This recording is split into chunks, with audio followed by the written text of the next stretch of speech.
This is Sayan Nag from Sportskeeda, and today we have here with us an MMA fighter turned analyst whose profound knowledge of the sport probably compares to very few in the region. A man behind the budding careers of several Indian MMA fighters, Mr. Rahul Chabbra. Glad to have you on the show, sir. Thank you so much, Sain. Those beautiful words are actually they're overwhelming, but it's. I just tell people that I'm a hustler. I think this is the best time to be an MMA fan, and especially to be an Indian MMA fan with so much of happening around.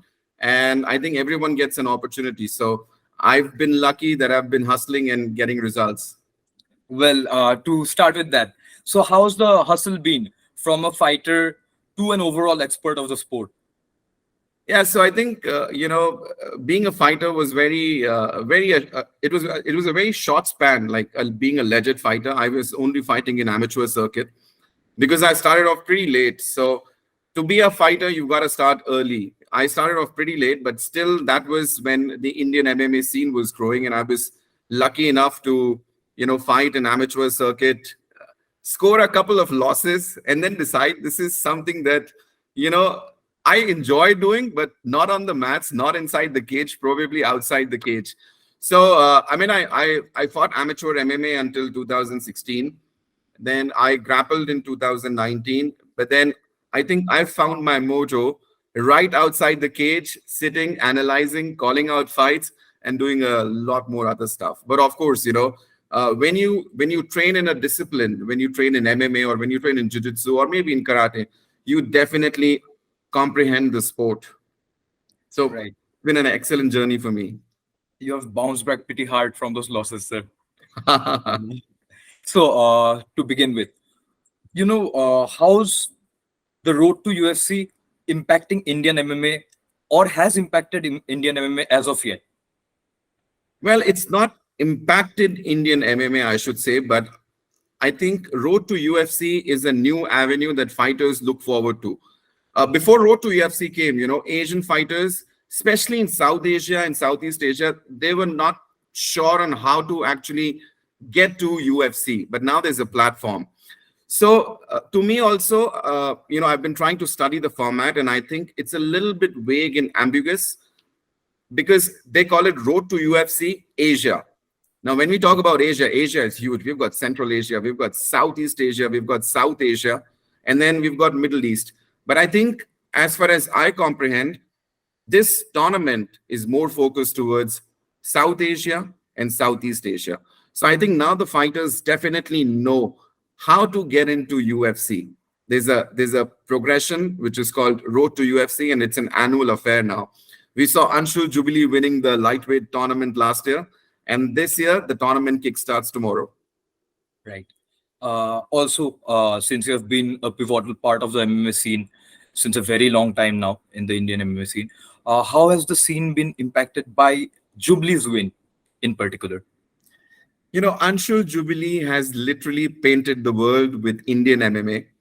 And if you actually go on to UFC's Instagram handle and see that is Namaste UFC, India is here. That reel actually went viral, and it has more number of views than average number of views that any reel gets at UFC. So, sorry. So I think Anshul Jubli has actually spearheaded the growth of Indian MMA, and I don't see anybody as strong in the community at the moment as strong as Anshul is. I've been lucky to call a couple of his fights. I know him personally, and I think this gentleman is a magician. Couple of years back, I remember he said, I want 50G bonus. And that didn't happen then. He was disappointed. But that thing actually came to reality this year in Feb. I'm getting goosebumps. So, a couple of years back, he also said, I'm going to the UFC. Nobody believed in him.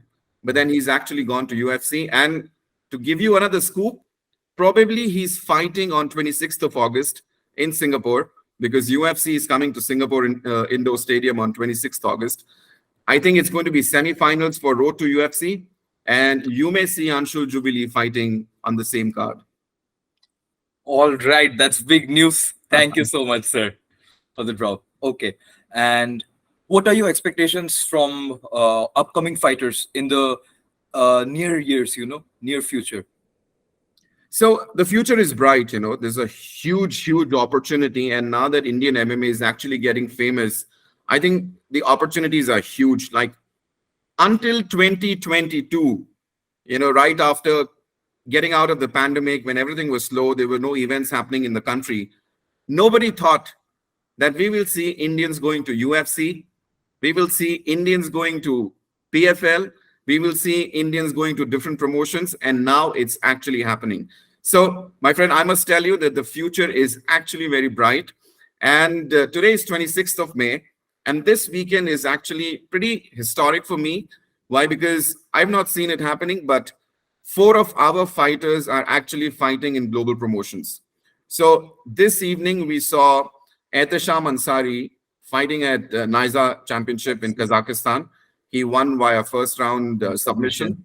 Yeah. Then around the same time, Manthan Rane was making his debut at One Championship. Friday nights.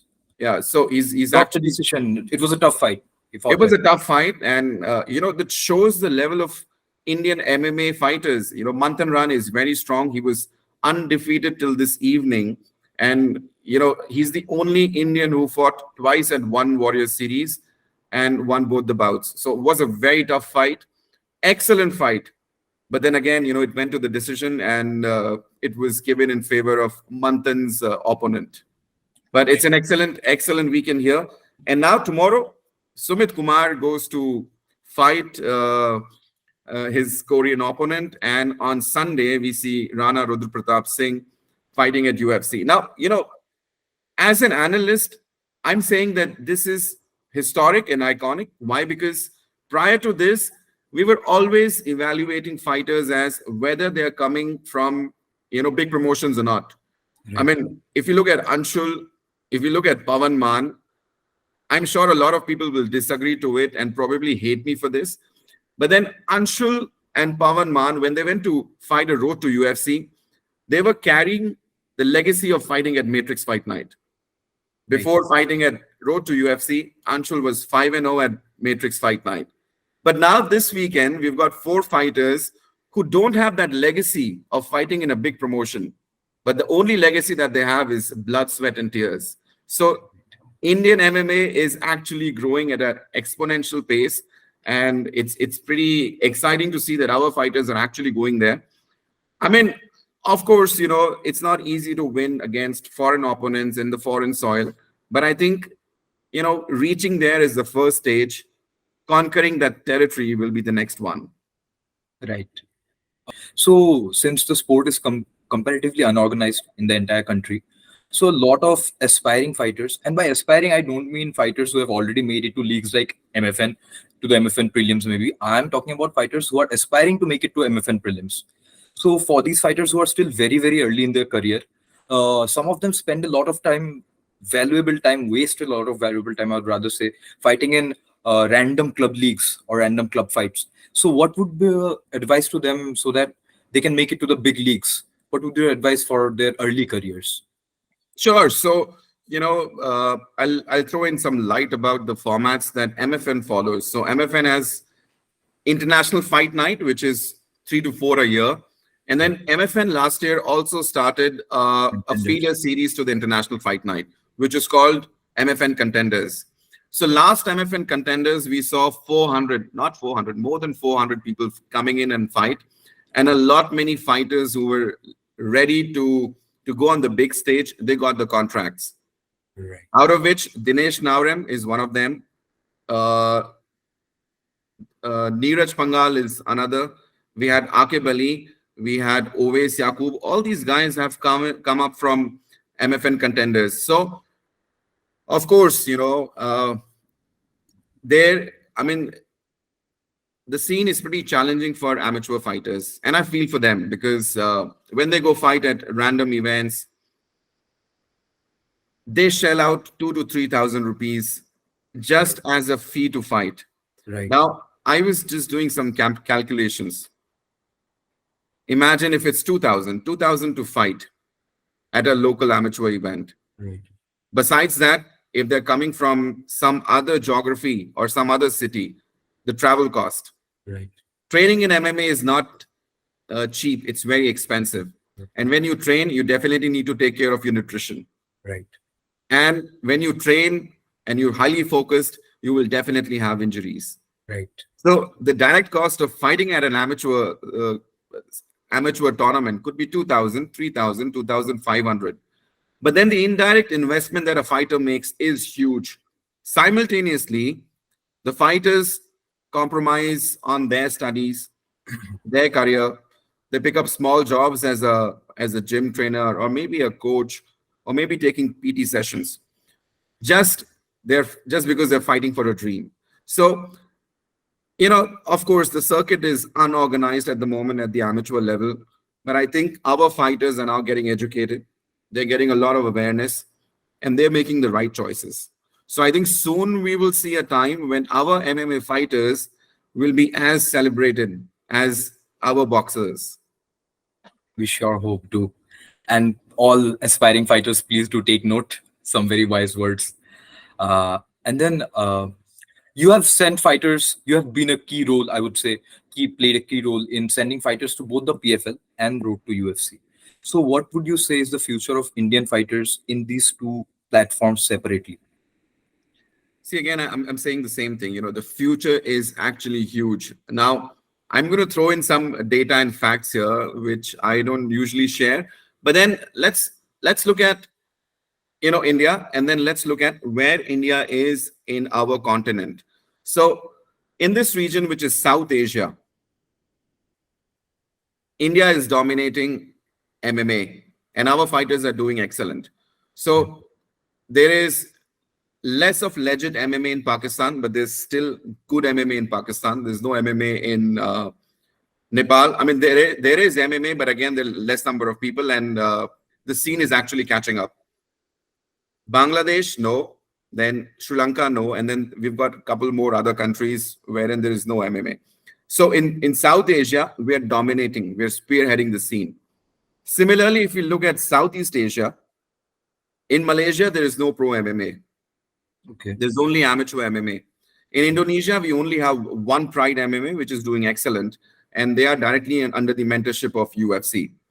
Besides that, we've got one championship in Singapore. We can't compare to it. Of course. But then, even at one championship, there are not many fighters from Singapore itself. Right. So the opportunity is huge. And I think this is the time that, all of us should jump into watching MMA, promoting MMA, and capitalize on this opportunity. Right. So even when Vikas went to fight at PFL, he became the first guy from South Asia and Southeast Asia to fight at PFL. Right. That's great. Okay. So you have already discussed this before in your previous interviews. You were looking at, or at least thinking about, Indian fighters being in European promotions like KSW or Cage Warriors. So how can we expect that? And if yes, any potential timeline? So, let's understand the dynamics of all these promotions. Cage Warriors is actually a subset of UFC. So if UFC is convinced with our talent, we will definitely, have people fighting at Cage Warriors. KSW is a different entity altogether. They are one of the biggest from Poland, and they've got extremely, extremely strong men. So I think definitely we will see our people going there, but there has to be a time to it. We will go there to win, not just go there and, enjoy the party. But simultaneously, this is one way of looking at things, that we are sending our talent to foreign promotions. But I think let's turn the tide now. Let's get some foreign promotions to India. Sure. Thank you. And another very important question. How does the scouting for Road to UFC actually happen precisely, if you don't have problem sharing that with me? Yeah, so I don't have issues in sharing it. And I think that's what I covered a couple of minutes back as well. Okay. Road to UFC is a feeder tournament to UFC. The contract is signed not for UFC, not in the name of Road to UFC, but then the contract is signed in the name of Dana White Contender Series. So at Road to UFC, the matchmakers and UFC, they're looking for prospects who are young, who are hungry, and go ahead and make it big at UFC. So that's the only thing that they have in mind. And this is one reason that they selected Rana, because Rana is young, 25 years of age. He's fought at one championship. He's fought at Brave. So definitely he's got the experience. And he definitely, showcases a good record. I mean, he did win at one Warrior Series, but lost at Brave. So UFC sees a lot of potential, a lot of talent in him, and therefore he's there. So this should serve us as an illustration or an example of what actually Road to UFC guys are looking forward to. Basically, they're looking at the whole talent pool of Southeast Asia at large when they're thinking of Road to UFC, if I'm not wrong. Yes. So if you look at it, last year there were 4 or 5 people from Indonesia and 2 fighters from India. And this year again, they've got a couple of fighters from Indonesia, 2 from India. And this time they've also sent fighters, who are actually Southeast Asian in terms of their roots, but Americans otherwise. So I think I'm forgetting the name, James Klitschko or something else. This gentleman is actually American. He's been fighting at Legacy Fighting Alliance. All right. But now he's thrown into, Road to UFC. So as I told you, I'm also a little bit confused, whether this is Road to UFC for South Asia and Southeast Asia, or it's Road to UFC for Asia. But definitely that they're targeting, South Asia and Southeast Asian countries. And that's one reason that it's been specifically been happening in this region. So even the starting one is happening in Shanghai, wherein we have the UFC PI. And then the semis, as I told you, gave you the scoop, are probably scheduled to happen in Singapore on 26th of August. Do you have any idea who's against him? I don't know. Or they haven't it booked yet, I guess. I mean, they've not revealed. It's just the insider information. Yeah. Thanks a lot. And also, considering the PFL's recent expansion in Africa and Europe, do you think they have a probability of coming to this region? Yes, they have a high probability of coming to this region. But the challenge is, unlike Europe, unlike Africa, Asia is a different continent altogether. So within Asia, we've got Central Asia, we've got Middle East, we've got South Asia, we've got Southeast Asia, and then we've got the Eastern Asia, wherein we've got Japan, China, and Korea.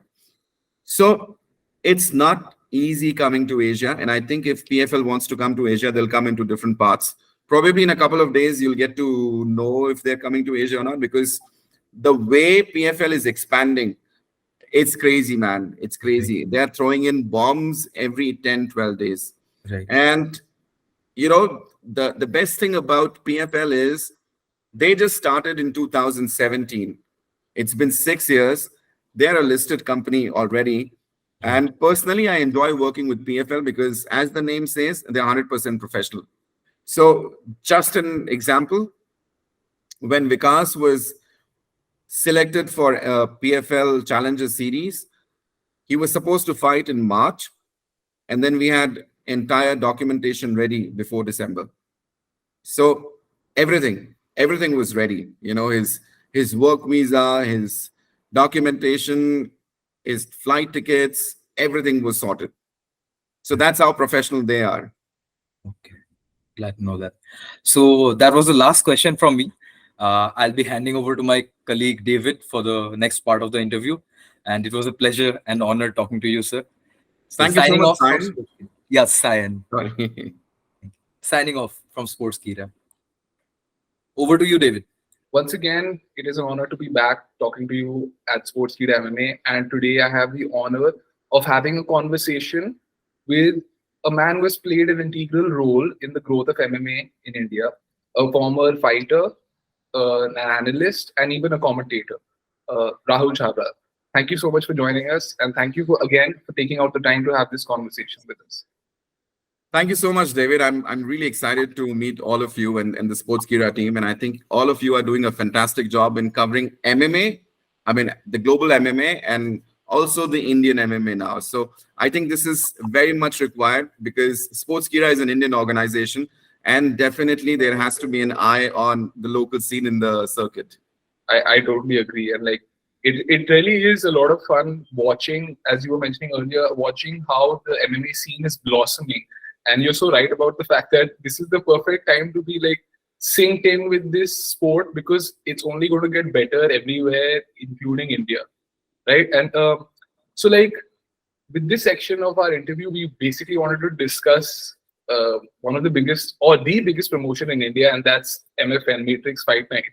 And I mean, I'm sure you can see the excitement on my face. Like I attended the last MFN 11 event. I watched you commentate. My colleague Sayan was also there, and we had a blast.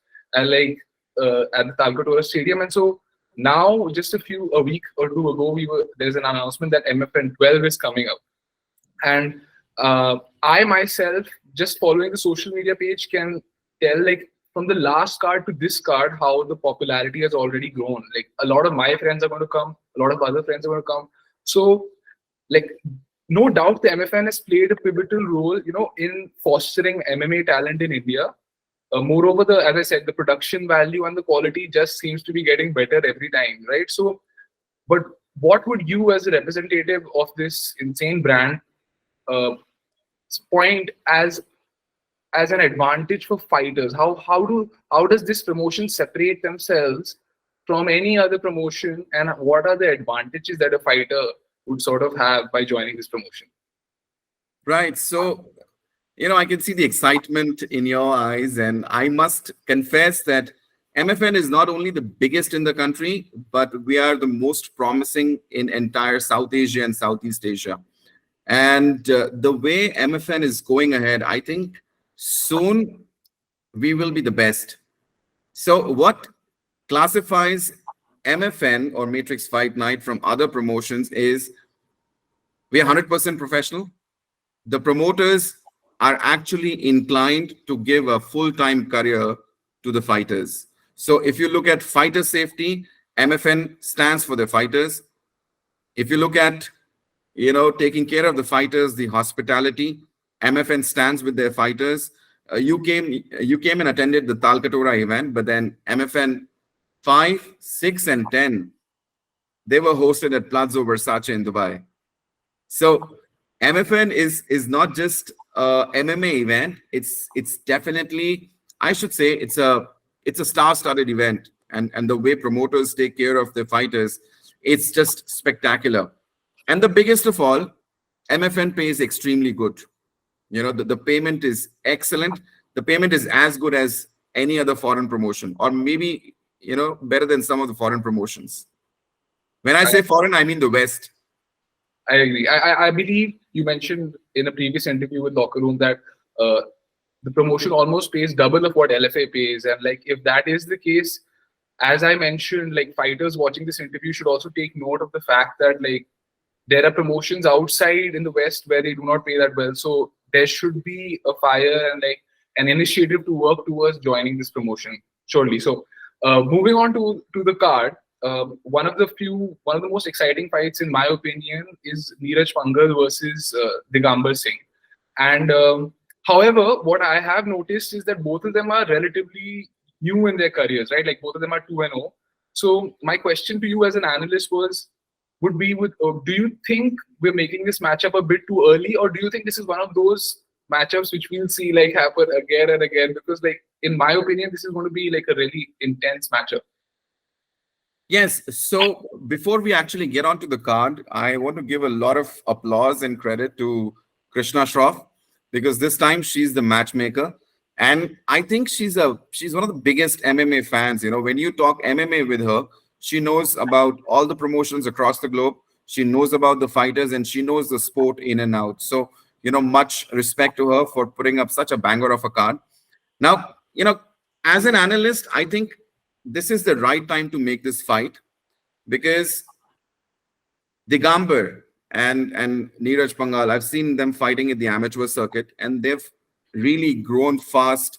progressed in the pro career. Both of them are 2-0. I don't think so. They are both 2-0. Digamber is 2-0, and Neeraj is 1-0. Neeraj actually made his pro debut at MFN 10, sorry, MFN 11, wherein he defeated Owais Yaku. Yes. So both of them are young. Both of them are in a category which does not have a champion as yet. So if you look at MFN's roster, we've got a flyweight champion, we've got a bantamweight champion, we've got a featherweight champion, and then we have a welterweight champion.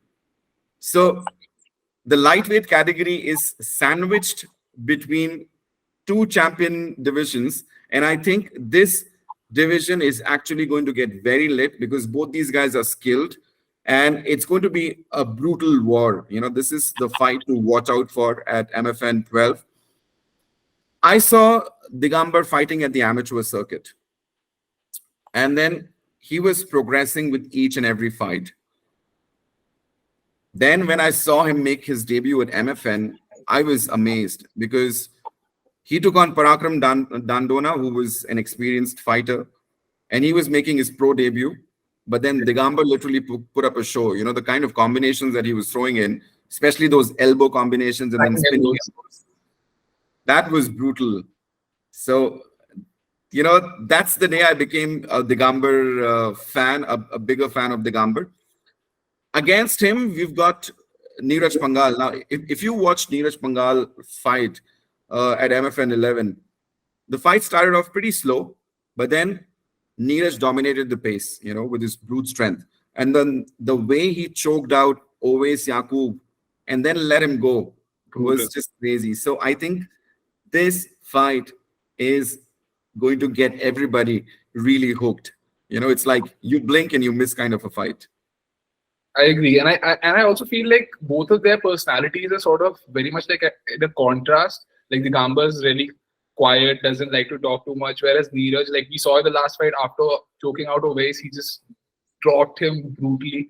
So I think, like, for me as a fan, like it's almost like you can see a storyline almost forming already. So it really is really exciting. So moving on to another really important fighter, Angad Bisht, who's basically the mentor of Digamber. Like, if you look at his record and also look at just the work he's done for MMA in general, like especially in that region, like Mutant MMA Academy is really thriving. Like the amount of kids that are coming out of there in the amateur scene is insane. And for some reason, like he's still pushing on, and like as you mentioned, like there's road to UFC, and these other avenues seem to focus on picking up younger fighters, right? So my question would be, like, should he win this next fight, what do you think are the opportunities for him in not only for the UFC but any other mega promotion in this situation? Because I really feel like he does have a really great record. Yeah, definitely. Angad to me is a legend because he started fighting, years back. He fought at Super Fight League. But I think it required a lot of adjustment in his head to find the right weight division for him, because he fought at featherweight, he fought at bantamweight, and then, he found mojo in flyweight and became the champion. So I think Angad represents a lot of, intelligence. He's a hustler for sure, hustling between weight divisions and then settling at flyweight with the belt. And, Angad also has a YouTube channel. So wherein he puts a lot of motivational stuff, how to make money and, all about fighters' life. So anybody watching this, go to Angad's YouTube channel. Yes. You'll get a hell lot of motivation out there. So Angad is definitely a legend. But, this time when he's defending his belt for the first time, he'll be fighting Hugo. Now, we spoke about LFA, so I'm throwing in another scoop. Hugo was supposed to fight at LFA, but he chose MFN over his LFA fight, all because of the money. So, an expectation or a hope that any MFN champion will go to some other promotion, I think it does not make sense for the fighter. Why? Because the kind of money that they get paid at MFN, it's huge. Right. It's more than what an experienced fighter would get at bigger promotions in the West. Same with, I mean, same with other champions. The MFN uh, championship bout purse is really huge. And I think Hugo not fighting at LFA and choosing MFN gives you an idea. It does give me an idea. Like, so, like, just piggybacking off that answer that you gave, you mentioned the fact that we should be getting fighters from abroad instead. Like, so let's sort of I would like you to expand on how imperative it is for us to have foreign fighters come here. How imperative it is for for the Indian MMA circuit and its growth. If you could expand on that. Right. So, it's very, very important that our fighters who are conditioned, who are trained in our soil, get some foreign exposure. So it's definitely very important for our fighters to face foreign fighters. But then again, it's not easy. Yeah. You know, other promotions in entire South Asia, Southeast Asia, they've not been getting any foreign fighters to their countries. Why? Because foreign fighters ask for a lot of money.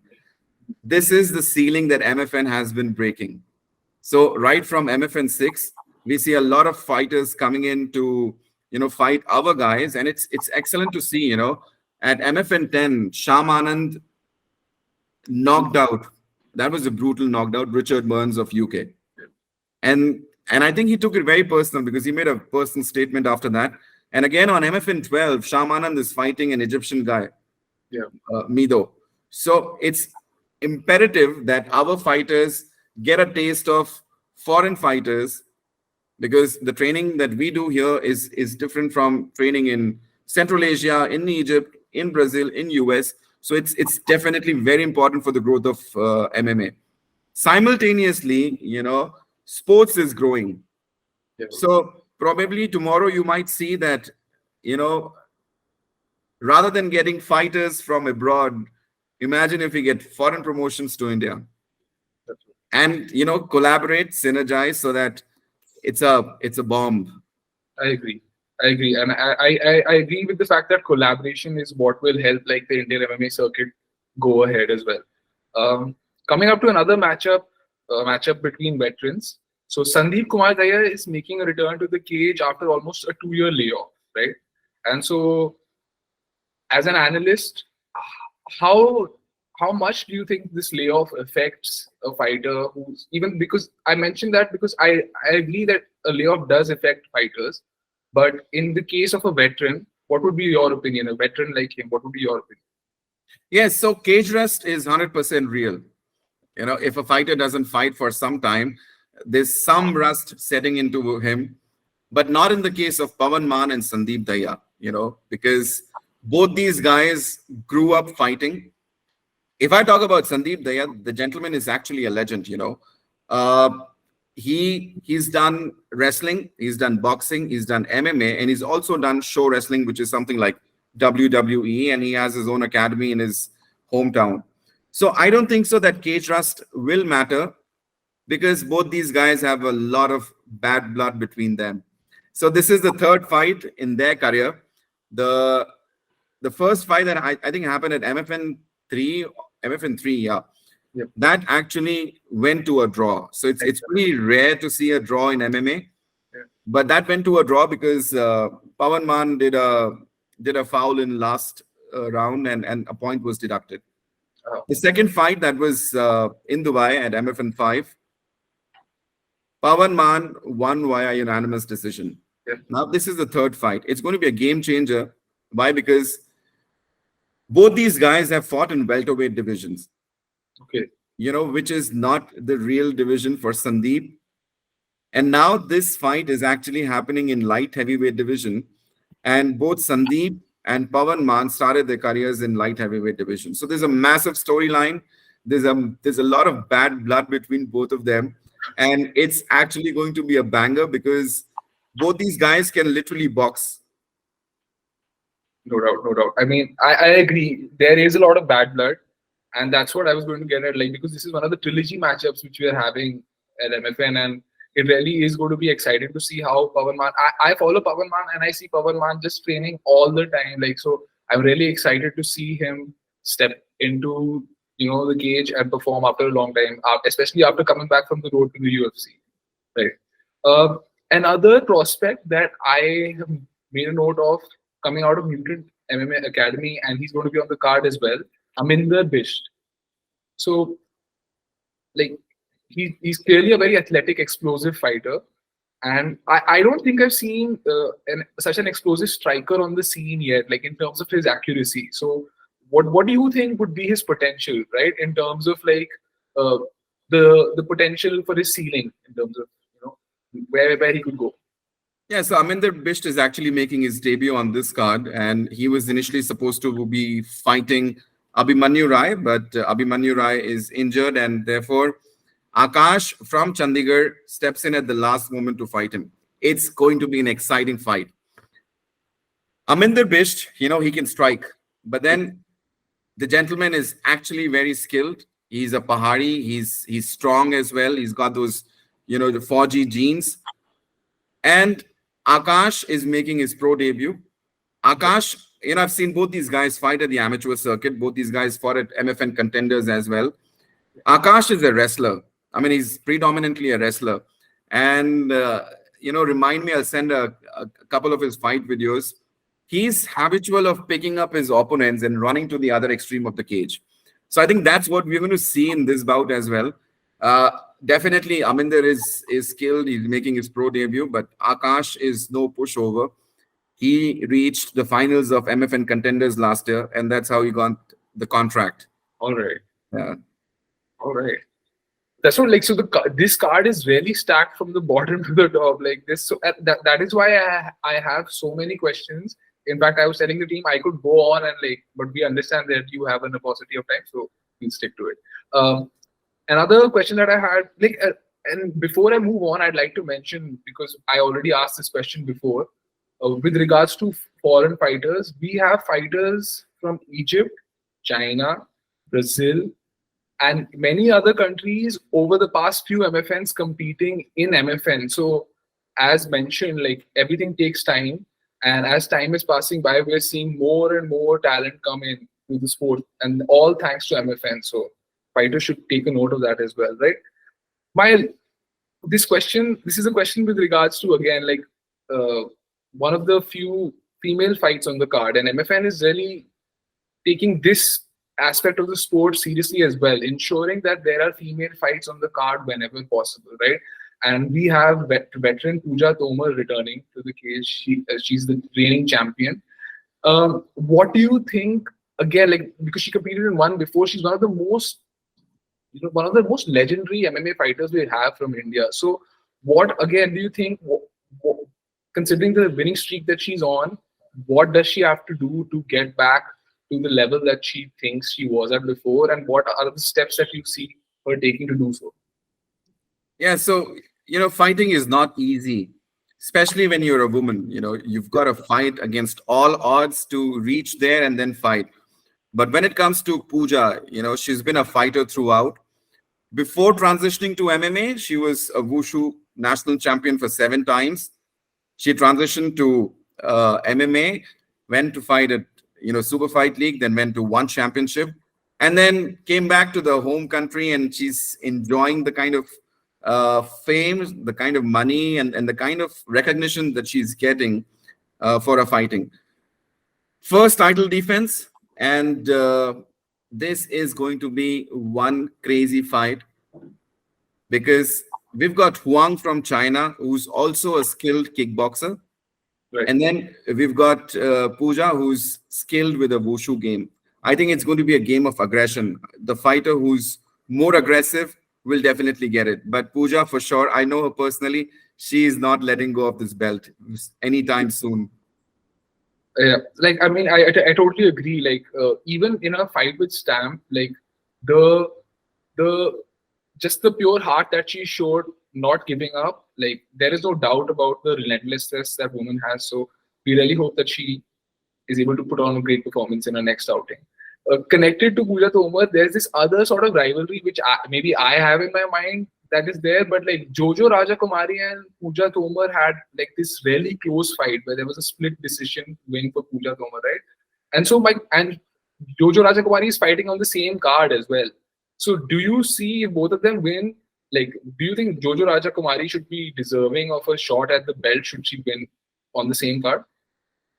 Yeah, I mean, definitely, there's no doubt that Jojo is pretty skilled. But, talking about that fight, that was Jojo's debut at MFN. That was Puja's debut at MFN. Puja usually fights at atomweight, and I think that fight was also supposed to be at atomweight, and Jojo just couldn't make the weight. Puja was also injured when she went fighting into that bout. So definitely, both these ladies had a lot of heated exchange inside the cage and outside the cage before. But I think we have the results. So Puja won that. And then Puja has come a long way since then. Yeah. Puja defeated Tenzing. Puja defeated Killer B. Yeah. So again, when we talk about foreign fighters, Killer B, she took revenge from Killer B. Yeah. But then I think between Puja and Jojo Rajkumari, the Cobra Queen, there is one opponent who may come up as a wild card, and that's Priya Sharma, because Priya Sharma defeated Puja at MFN 10. Yeah. But as I told you, Priya Sharma defeated Jojo Kumari at MFN 10, not Puja. They never fought, they're good friends. But I think Puja is highly motivated. She's got her eyes set, not only on the strawweight belt that she's holding at the moment, but definitely the atomweight belt, which is going to come up in the next couple of editions. That's news to me, because so the MFN is planning on opening another bracket as well for the women. Well, yes, that's insane. They could, because Puja does not fight in strawweight. Her real weight category is atomweight. Right. Yeah. And the more fighters we get in that division, the easier it will be for MFN to do so. So I'm assuming there's going to be a lot of more MFN contenders on the way itself, right? Like, to be able to get more talent in. Yes, definitely, because the last MFN contenders was mayhem. It was crazy. It was a massive event. I remember being in Hyderabad for 5-6 days, not getting to sleep, always on our toes, and the entire team did an excellent job. We had 2 cages and more than 400 fighters in 3 days. So it was crazy. I think if there's a definition of mayhem or pandemonium, it's that, because day 1, day 2, day 3, you can't sleep. I mean, of course, you don't have time to sleep. You're always on your toes, and it's MMA. Anything can happen. And anything that MFN does, anything that I do, anything that most of us do is to promote MMA in the country, and it's a selfless effort. Yeah. So right now, MFN is re-engineering the concept of contenders, and probably the next one is going to be more organized. We'll have like thousands of fighters. That's what we are anticipating. And we have to be battle ready for it. For sure. Yeah. So there's a lot of production that has to go into it. So completely everybody should understand that. I totally get that. Like, I'm pretty much done with the questions that I have today for you. However, I'd like to give you the floor to discuss and expand on whatever it is that you would like to with regards to the MFN before we wind up. Right. So this is to anybody and everybody who's hustling in the circuit. You could be a fighter, could be a coach, could be an official, could be a promoter, could be a journalist, could be a digital marketing guy, or could be, in any role. I want to tell you that Indian MMA is growing, and this is the right time to jump the bandwagon. This is the right time to be an Indian MMA fan. I see a lot of Indian fans, who only watch UFC. I mean, nothing beyond UFC, no PFL, no Cage Warriors, no KSW, nothing besides that. So I'm going to say that be a complete MMA fan, and MMA is all about blood, sweat, and tears. So hustle each day. There's a massive opportunity. Just stick to what you want to do, give in your 100%, and follow Sportskeeda. Oh, thank you so much. Thank you so much for that shout out at the end. And once again, I'd like to thank you from all of us at Sportskeeda for taking out your valuable time, for giving us information which we probably would never have had. And so once again, thank you, and we'd love to have you back for more conversations like these. And yeah, see you soon next time. Thank you so much, David. Thank you.